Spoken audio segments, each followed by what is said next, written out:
O sistema carcerário do Brasil vive uma situação de precariedade. Cadeias e presídios estão em situação degradante e superlotadas. Dados do Ministério da Justiça apontam que a taxa de encarceramento do Brasil triplicou nos últimos 15 anos. E a população carcerária já ultrapassa 500 mil de pessoas. Um ponto que merece reflexão é que no país não existe pena de morte, muito menos prisão perpétua. Isso significa que os detentos que estão hoje superlotando os presídios devem, em algum momento, voltar ao convívio da sociedade. E a pergunta que se faz é de que forma esses presos devem ser reinseridos no convívio social. Sobre isso, eu converso agora com o presidente da Associação Piauiense dos Defensores Públicos, Arilson Malaquias. Seja bem-vindo. Então, a primeira pergunta que eu faço é: como é que esses presos retornam para o convívio social? Eles vivem de quê? A sociedade aceita essas pessoas? Na verdade, é esse exatamente o foco da nossa campanha desse ano, né? Muito se tem refletido na mídia, sobretudo nos canais que exploram exaustivamente essa questão da segurança, que aliás é uma questão que preocupa muito a sociedade, a respeito do fenômeno do crime, né? Se bate muito na questão da não ressocialização do preso, se bate muito na questão da violência, se bate muito, sobretudo, na reincidência, ou seja, as pessoas que egressam do sistema prisional voltam a delinquir. E refletindo sobre esse aspecto, a Associação Nacional dos Defensores Públicos, junto com o Colégio Nacional de Defensores Públicos Gerais, resolveu, esse ano, trazer como tema da nossa campanha, que é anualmente feita pelo Brasil, essa questão. Nós temos que fazer uma série de reflexões. A pena, nós estudamos, mas assim, de forma bem simples, ela tem um caráter tríplico, Ela tem uma conotação de 3 objetivos, a pena no Brasil. O primeiro delas é a prevenção. Existe a previsão de a pena para o cometimento de um crime como forma de inibir a prática desse crime. A segunda, como punição pelo ato infracional praticado. E a terceira é a ressocialização. A pena também tem o objetivo de ressocializar. Como você bem colocou na introdução, não existe prisão perpétua no Brasil, não existe pena de morte. Então, inexoravelmente, inevitavelmente, aqueles que ingressam no sistema prisional vão voltar ao convívio da sociedade. E aí nós perguntamos, de que forma esse indivíduo vai voltar para a sociedade? De que forma, essa é a pergunta principal, a sociedade quer que ele retorne? Por isso nós estamos chamando a atenção nessa campanha intitulada Defensores Públicos pelo Direito de Recomeçar, para trazer para a sociedade essa reflexão de que é necessário que as instituições, que o Estado e a sociedade esteja atenta para essa questão de que nós devemos trabalhar muito fortemente essa questão da ressocialização. Então, diante dessa situação, como é que esses presos hoje saem da cadeia, quando terminam de cumprir a pena? Em que situação eles são recebidos pela sociedade? Nós temos tido o seguinte aspecto: os nossos presídios, até por conta da grande demanda, da falta de vaga, eles têm se tornado verdadeiros depósitos de presos. Os indivíduos que cometem crimes são lá depositados e, em algum momento, condenados ou não, eles são devolvidos à sociedade sem nenhum tipo de política pública voltada à ressocialização. Embora seja uma obrigação do Estado trabalhar essas políticas. Eu acabei de dizer que a lei exige como direito do preso o direito da melhoria da escolaridade, o direito da formação para o retorno ao trabalho, ou até a formação para se integrar ao trabalho, que muitos deles nunca tiveram oportunidade. Eu falei da porta de entrada. A porta de entrada, da porta de entrada para trás, nós temos as causas do fenômeno crime. E muitas delas estão ligadas exatamente à falta de políticas públicas adequadas. Só para lhe dar um dado, a maioria dos presos no Brasil tem baixa ou nenhuma escolaridade. Percebe-se, portanto, que o nível de escolaridade tem algum tipo de relação com a violência. Não estou dizendo, evidentemente, que quem tenha formação superior não comete crime, mas as estatísticas mostram que a baixa ou nenhuma escolaridade contribui para a violência e para o ingresso no mundo do crime. A gente sabe que os presos são muitas vezes colocados à margem da sociedade e a maioria das pessoas pouco se importam com o que acontece com os presos dentro da cadeia, se os direitos humanos, por exemplo, são respeitados. Diante dessas condições, o senhor acredita que falta conscientização da sociedade para o fato de que o preso vai voltar? Na verdade, a gente tem sentido a necessidade de fazer uma abordagem muito pragmática.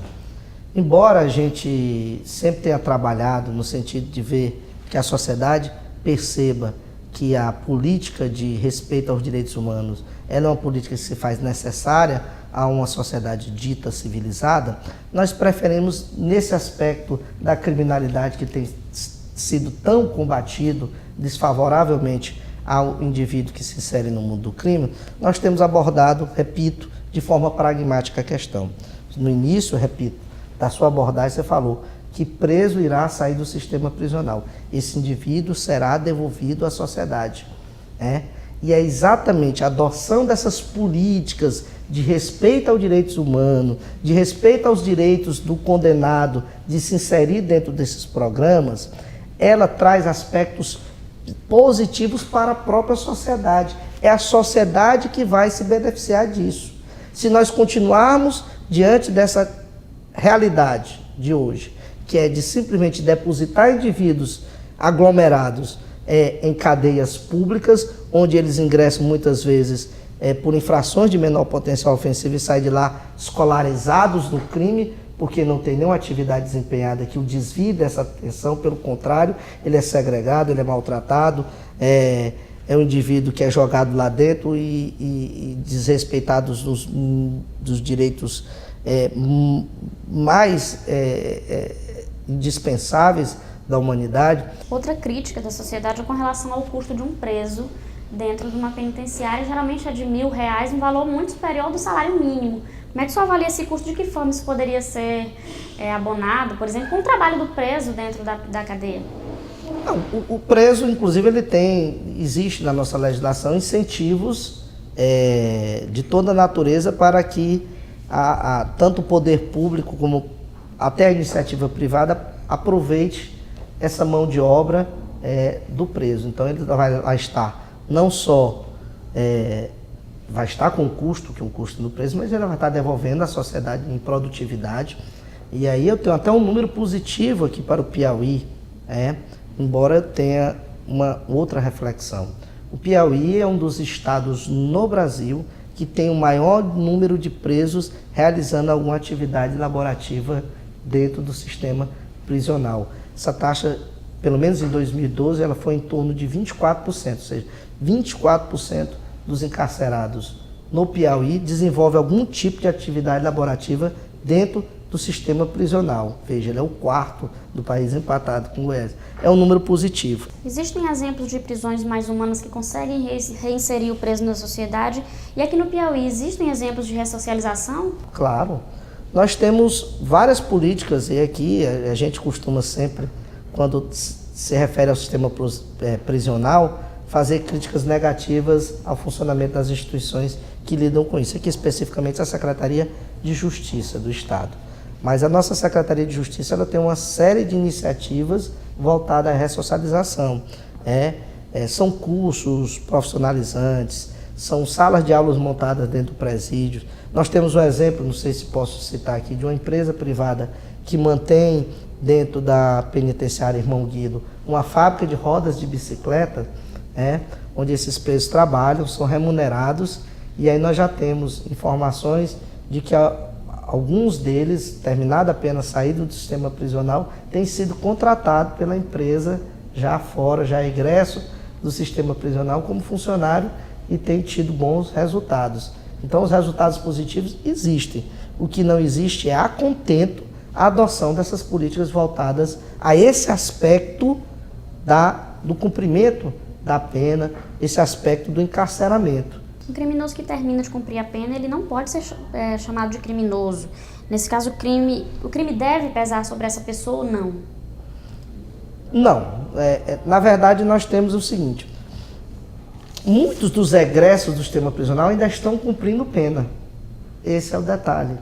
A pena, bem simplificadamente aqui, nós temos o sistema progressivo de cumprimento da pena, que, via de regra, inicia-se no sistema fechado, passa pelo sistema semiaberto e vai ao sistema aberto.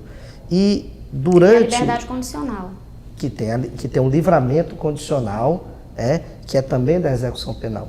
Então, dentro dessa sistemática progressiva de cumprimento da pena, muitas vezes o indivíduo sai do sistema prisional para conviver em sociedade, ainda cumprindo pena, é o chamado livramento condicional, onde ele vai cumprir a pena, não dentro do presídio, não dentro do sistema prisional, mas já trabalhando, já tendo retornado para a sociedade.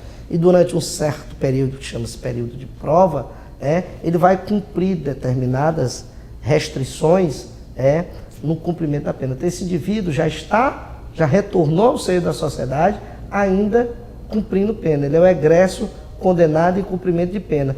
E é considerado egresso também, para a lei de execução penal, aquele que já terminou de cumprir a pena, até um ano após isso, deveria o Estado também estar com atenção especial a ele, para que exatamente ele não volte a delinquir. Recentemente, o ministro da Justiça, José Eduardo Cardoso, reconheceu que o sistema penitenciário no Brasil é ruim.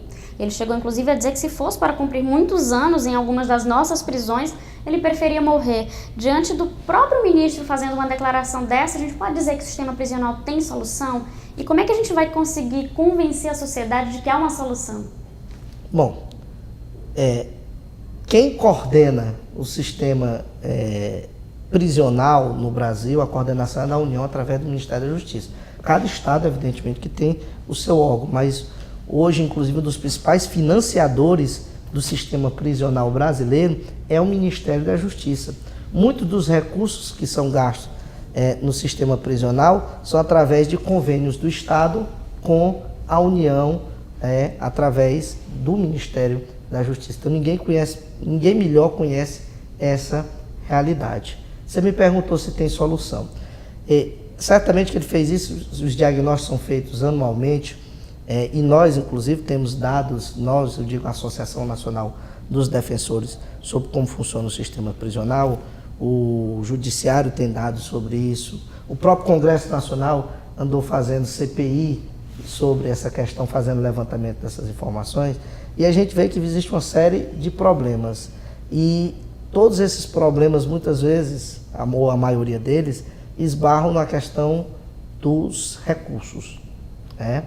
Recursos empregados, mal empregados, sobretudo, essa é uma questão que não se circunscreve só ao sistema prisional, essa questão de desvio de recursos, mas que demanda que exista uma política pública voltada para isso. Se pensa apenas, quando se fala do fenômeno violência, em construir cadeias, em construir presídios, mas não se pensa como esses presídios devem funcionar.